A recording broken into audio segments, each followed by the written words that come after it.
Man, it's only natural, I think, as a football player that's been in the system for 3 years to want to be a better player, to want to be a better leader, to go on and do better, as I get older. And uh, the what Marshall did here, man, is going to be so hard to replicate. I don't matter. It doesn't matter, really who you are and what you're capable of, man. He was just so important and so special to our offensive line room, as well as the franchise. And just the lessons and things that he taught me as a young player through the first 2 years of my career, just the understanding of creating it and living your life a certain way, to where you're productive as an offensive lineman, as a football player, and it's hard, to replicate. What he was. At the end of the day, I'm approaching this year with the mentality that I have to get better. Obviously I didn't do everything that I needed to do to help us win. Against Tennessee, and at the end of the day, that's the ultimate goal is winning Super Bowl. So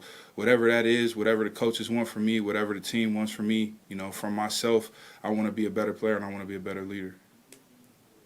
Orlando, Kirk McEwen, 98 Rock. Good to see you. You look like you're in great shape. Yep. Where are you in your development? I mean, you got Ronnie on one side, All Pro, you Pro Bowler. Are you one of the best right tackles in the league, or do you still have a ways to go before you put yourself in that category? I still got a ways to go, man. At the end of the day, your top guys are your top guys, and they've been consistent. They've been proven over the years, over the last 4 or 5 years. And that's Ryan Ramczyk, that's Trenton Brown, that's Lyle Collins, that's Mitchell Schwartz.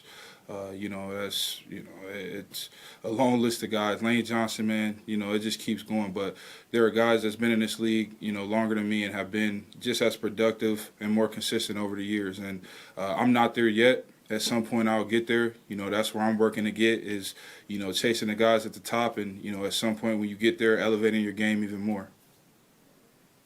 Orlando, this is Kevin Richardson with the Baltimore Sun. Have you had a chance to talk to Campbell about how your game is and what you can improve on your game, and how great is it to play against him on day in, day out? Yeah, man, I talk to Calais all the time, man. He's such an incredible talent. He's a great teammate. We found that out at the Pro Bowl this year. And, man, I think he's just really, connected really with all the Ravens guys and the coaches as well, man. And, having him here in the building, being able to practice against him every day, walk through against him, ask him questions, it's been so beneficial. He's a different type of player. He's somebody that, I very rarely do I go against someone that's my height, my length, similar, my weight. We're similar in strength, man. So it's different for me.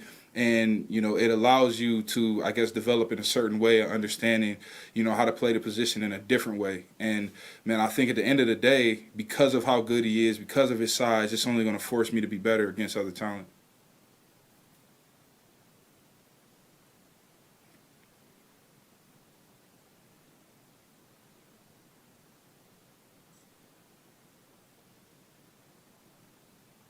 Hey, Orlando, this is Aaron Cousins from Penn Live.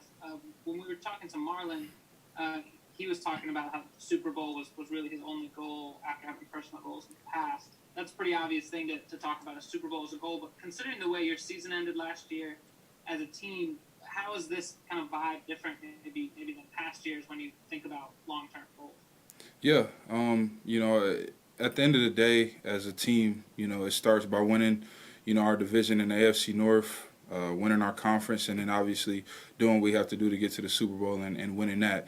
But, man, it starts with the small goals, and that's 1 week at a time, taking it. As of right now, the focus is on Cleveland. After that, the focus will be on whoever we play and, just so on and so forth. And I think long-term, man, we all, want to have the opportunity to play in the Super Bowl. But, we understand that it's the small goals that come first, and it's week to week. That's what the NFL is. It's a bunch of great teams we're going to play this year. So that's our main focus.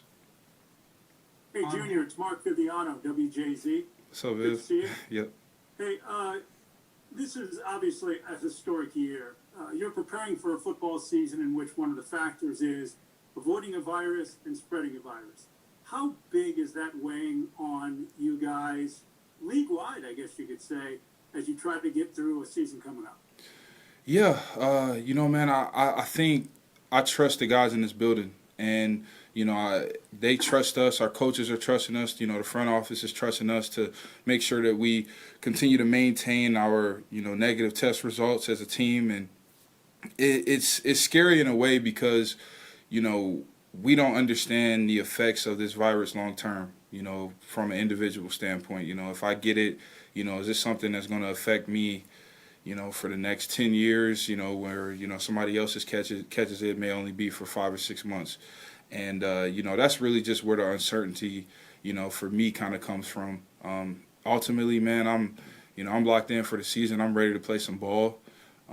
It's unfortunate that, things haven't been taken care of from, the virus standpoint, and we're not able to get it under control, I guess, as a nation. But hopefully, man, we get to that point. I'm right now. I'm really focused on, being ready week 1, and like I said, taking it week by week.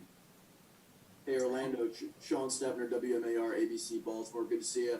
Hey, today was the first day with pads on. How good did that feel to try, kind of the next step toward real football here? And, how different was the energy level today? Yeah, really different, man. We got a great team, and we got a lot of confident players, a lot of confident coaches that trust in us, that trust in our scheme. Players that trust in their abilities and talents and work ethic.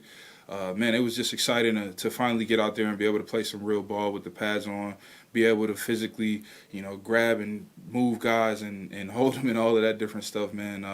It's exciting. We were all super excited to get back in the building 2 weeks ago. It was a whole nother level of energy today. All right, guys, we have time for one more.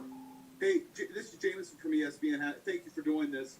There's a report that Des Bryant is visiting the Ravens for a possible workout. What would it be like, because I'm sure you watched him, growing up, what would it be like to have a Des Bryant on the Ravens? Yeah, man, I can honestly only speak for, what I've seen on film. And, I mean, he's a great talent. He's clearly, one of the best to play in a Cowboys uniform. So, man, I if we do sign him, I'm sure he's ready to go. They make great decisions upstairs. Okay, Orlando, appreciate it. Guys, give us 1 minute and we will have Matt Judon for you.